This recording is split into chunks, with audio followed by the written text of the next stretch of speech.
Hey, we are here today with John Bolichs. He is a two-time national qualifier for Lehigh University. If you guys follow college wrestling, Lehigh University is a bunch of animals. You always see their guys all over the place. He wrestled there, national qualifier 2 times. And I was following his wrestling page, Matt Return Wrestling. And I was coming to Pennsylvania with my wife for her cousin's quinceañera when they turned 15, and I realized that I was only an hour away from his wrestling club. So I came, and we just had one heck of an awesome practice, learned some new technique. And John, could you tell the audience how you started Matt Return Wrestling and what is Matt Return Wrestling? Sure, yeah, thanks for stopping out. So I graduated from Lehigh 9 years ago, and up until that point, wrestling was my entire life, training year-round, hours and hours, every day, every week, and then all of a sudden there's no more wrestling. So after college, there's not really, unless you're going to make the decision to try to make the world or Olympic team, there's really no more wrestling for adults after college. And my first job out of school was in the Lehigh Valley, which is a huge hotbed for wrestling. So I figured there's got to be hundreds or even thousands of other former wrestlers that would like to wrestle as a workout or just for fun, and don't have an outlet for that. So again, you could either go to try to make the Olympic team, or you could maybe get into coaching, but not everybody has the ability to or the opportunity to coach. Or you could get into jiu-jitsu, but that's it's not quite the same, and it's expensive. So I had this idea to start an adult wrestling club. I had the concept of the idea as soon as I graduated, but it wasn't until 7 years later that the pieces started to come together, and I had a room and had some partners, and we made it happen. So Matt Return is one of the only dedicated adult wrestling clubs really in the country. They exist. There's a bunch of them out there, but they're few and far between. And I haven't really heard of too many just dedicated to adult wrestling. And by the way, I love your mascot there, Blue. That's from old school, right? That's what my teammates call me, and my coaches call me Blue because being the oldest college wrestler. But the workout was great, and you have a lot of real talented guys who are doing it. And I think that what I liked about seeing the videos and stuff is just that it gives people, because too often when we're out of school, well, that's it. Life's over. Go work a job. There goes my athletic career. I mean, and it's like sports are something that keep people out of trouble at any age. Yep. Right? You see these kids in high school and they're a menace until you find the right sport for them. And then they get their life in order. Then people graduate. You take that sport away from them. Their life's a wreck again. Right. Because of the discipline, right? Because it's like today I ate unhealthy on the drive.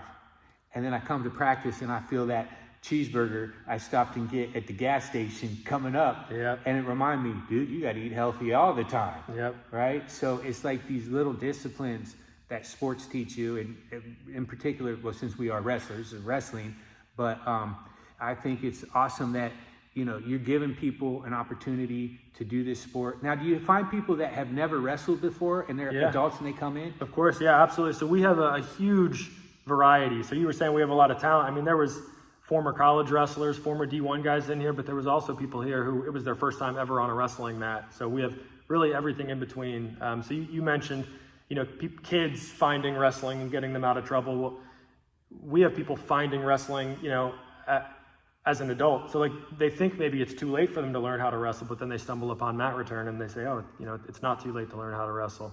But we really have we try to cater to a wide range of audiences. We get some jiu-jitsu guys, we get some MMA fighters, we get some former college wrestlers, we get some guys who haven't wrestled in 20, 30, 40 years that come back out on the mats. We have parents, refs, coaches, everything in between. Well, it's good to get the parents in there so they realize how hard it is so they don't yell at their kids so much, right? It's like, and with the guys who haven't wrestled, I mean, sometimes you can feel like when a person hasn't wrestled that much, but they still can have this like unique, different style almost because they're doing stuff not really the way you're taught, but it can kind of work for people. Yep.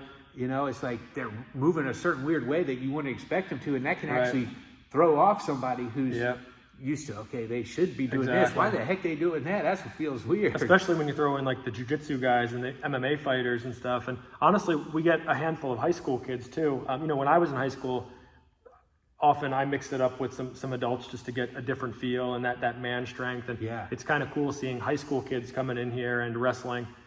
Either guys who have wrestled their whole lives, or maybe guys that didn't wrestle their whole lives. You can, like you were saying, they get a different feel, or a bunch of different feels, because there's just such a diverse set of backgrounds and body types and ages and experiences, and everybody wrestles everybody. I mean, big guys with small guys, and there's like a 19-year-old girl and a 50-some-year-old black belt in jiu-jitsu, and all sizes, shapes, experiences, and goals too. We're not necessarily banging heads, because it's not quite the same intensity as it is when you're training for a serious Division I or high school competition. It's kind of we're just here to get a good workout, get some good rolls in, not get hurt. Yeah, and I noticed that. And one thing too about even just wrestling is such a healthy form of exercise, right? Because you're learning a self-defense, you're working every body part, it's working cardio, strength,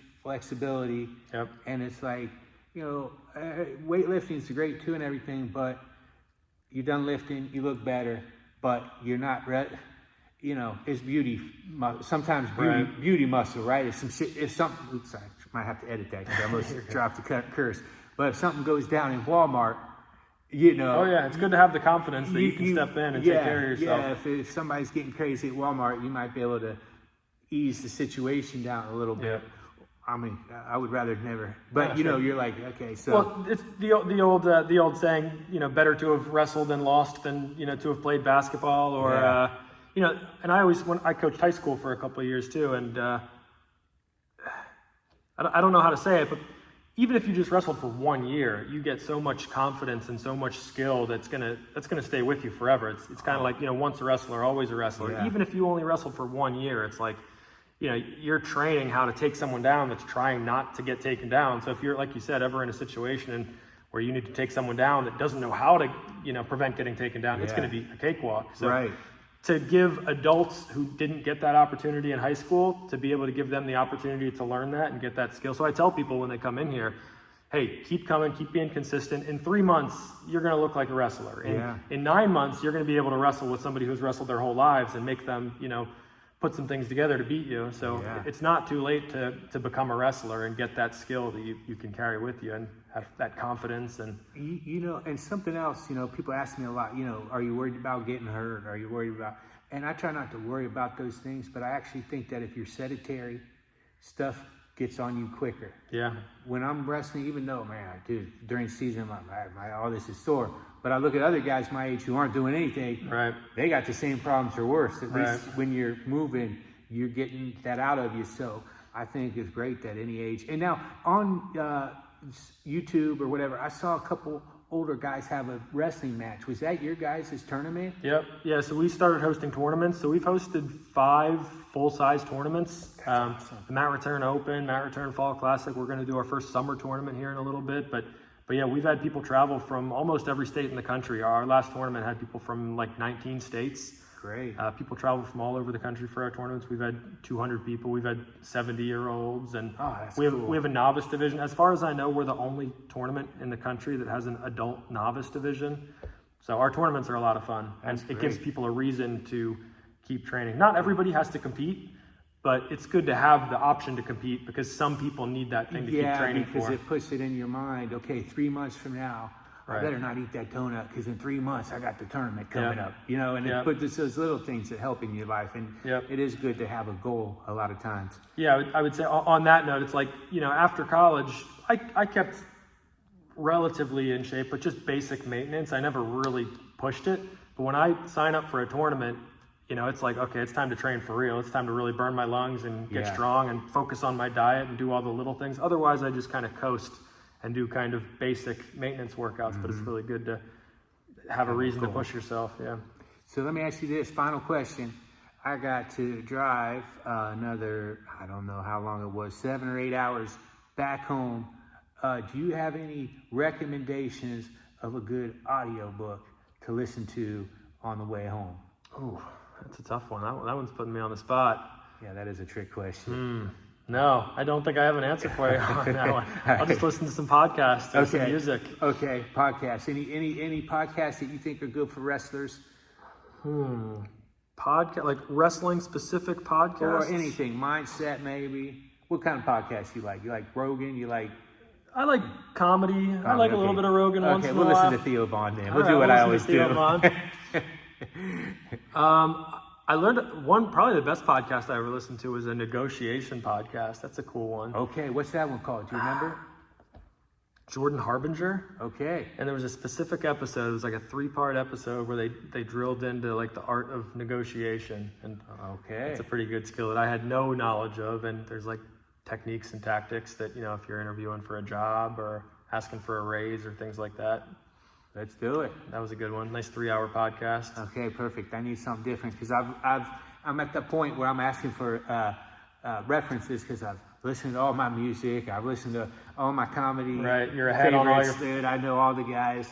So I'm burnt out on everything I've been listening to, right, on this 8-hour drive here. I'm like, oh, man, I guess, So if you just keep doing it and putting it out there, I mean, the right group of people is going to find your guys' club. And, man, I'm really hoping and optimistic that this keeps growing so that it gives, guys who love this sport an opportunity to keep doing it and for more people to find it. And because wrestling needs all the help it can get. Yep. Because it's not a flashy sport. It's not a sport most people are not going to make, I never made a dime off of wrestling. Right. So it's not a money sport. I mean, I've lost a lot of money wrestling, right? Yeah. So it's like, but it's worth it because what it has taught me in my life has earned me money, right? It's given me confidence. Sure. It's given me the ability to believe in myself, to take chances because, hey, I wrestled, I can do this. So moving forward, what's kind of the future you envision for your club and for yourself and for USA Wrestling as a greater thing, and then I'll let you roll out of here. Yeah, so we're really just trying to serve wrestling in an area that's not being served. There's plenty of youth clubs, there's plenty of high school clubs. So we're just trying to keep growing the adult wrestling scene, and there's other players across the country, pouring into that as well. But we're really just trying to grow that side of things and give people of all ages and experience and backgrounds and motivations the opportunity to wrestle. So we're going to try to keep growing organically here and keep doing our tournaments. And we'd really love to take the tournament on the road. So that would really be the ultimate goal to start.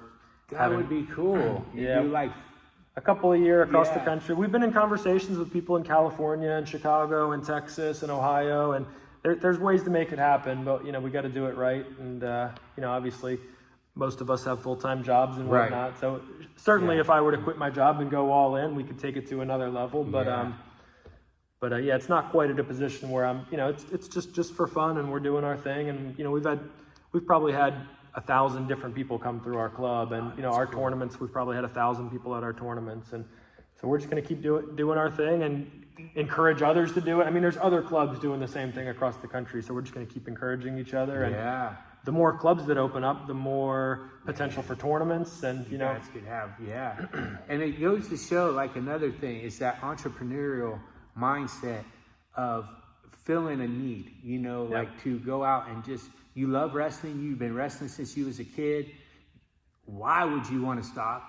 That's why I can't stand when people get mad at professional athletes who retire and then come back. Yeah.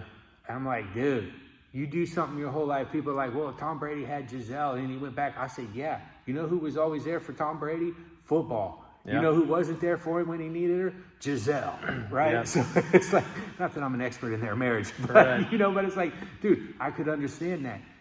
You have been playing football since you were a little kid. You've been wrestling since you were a little kid.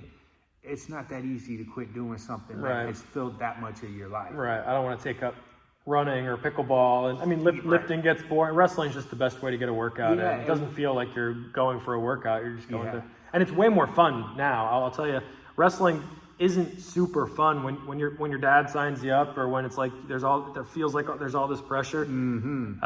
And not to say you can't wrestle as a kid or in high school or in college without pressure. But as an adult, it's just so much more fun. So if you wrestled your whole life and you think, I never want to step on the mat again, you got to rethink that, because once you're wrestling as an adult, it's purely for fun. And I'm having the most fun now as a 32-year-old wrestling than I ever did before. Yeah, so that's fantastic, man. Well, John, thanks for taking time, man. Speaking of time, what time is it? Swine time. Swine time. Hey, we'll catch you guys on the next one. Make sure to check out Mat Return Wrestling. Thanks, Brian. Yep, thank you.